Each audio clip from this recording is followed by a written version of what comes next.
അപ്പോൾ ഗടികളെല്ലാവർക്കും നമസ്കാരം. അപ്പോൾ ഒരു പുതിയ ദിവസം വീണ്ടും ആരംഭിക്കണു. അപ്പോൾ നമ്മളിപ്പോൾ ഗോവയിലാണുള്ള.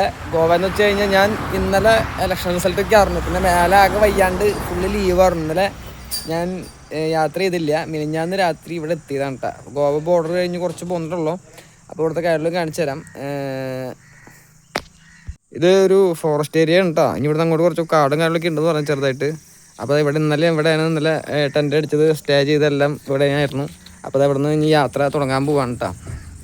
ഇതെവിടെ ടെൻ്റ് അടിച്ച് കിടന്നത്. കുളിക്കാനുള്ള സൗകര്യം കിട്ടിയിട്ട് ബാത്റൂമൊന്നുമല്ല, പൈപ്പും വെള്ളം കിട്ടി. പിന്നെ അപ്പുറത്തൊരു പെട്രോൾ പമ്പ് ഉണ്ടായിരുന്നു. അപ്പോൾ അവിടെ പോയിട്ട് ബാക്കിൽ കാണാനൊക്കെ സാധിച്ചു. ഇവിടെ കുളിച്ചും സെറ്റപ്പായി. അങ്ങനെ ഇവിടെ നിന്ന് വീണ്ടും യാത്ര തുടങ്ങാണ്.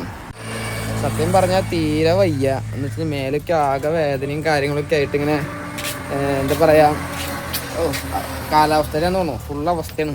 അപ്പം എന്തായാലും ഇന്ന് കുറച്ച് ദൂരം പോവാം എന്ന പ്രതീക്ഷയിൽ പോവാണ്. പിന്നെ എന്തായാലും UDF ഒക്കെ ജയിച്ചതിൻ്റെ വളരെ സന്തോഷം കേട്ടോ. എന്തായാലും ഇനി ഒരിക്കലും അവർ കൈവിട്ട് പോകാണ്ട് മുന്നോട്ട് പോട്ടെ, പൊളിക്കട്ടെ അങ്ങോട്ട്. അപ്പോൾ വല്ല കുറുമ്പ് കാണിക്കലും കാര്യങ്ങളൊക്കെ ആയിട്ട് വീണ്ടും പോകണു, ഞാനും പോകണു.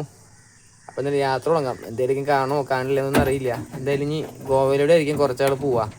കാരണം ഗോവ ശരിക്കും കണ്ടിട്ട് പോകണല്ലോ ഗോവയിൽ. അപ്പോൾ എല്ലാവർക്കും പറഞ്ഞു തരും. അത് വിശേഷങ്ങളൊന്നുമില്ലല്ലോ. ഉണ്ടെങ്കിൽ കമൻ്റ് അടിക്കാൻ മറക്കണ്ട, അത് പരിഹരിക്കാം. ഗടികളെ നമ്മളെ സൈക്കിൾ ആകെ ഉണ്ടിയാക്കി നമ്മൾ ബെല്ലമൂള് രാത്രി. ഞാൻ അണിച്ചു കഴിഞ്ഞാൽ ഒന്ന് ഉറങ്ങിപ്പോയി. കാണിച്ചു തരാട്ടാ. എനിക്കിപ്പോൾ കുണ്ടി വയ്ക്കാൻ സ്ഥലമില്ലാത്ത അവസ്ഥയ്ക്കുള്ളു. ഈ കുണ്ടിക്ക് ആകെ ഉണ്ടാവും.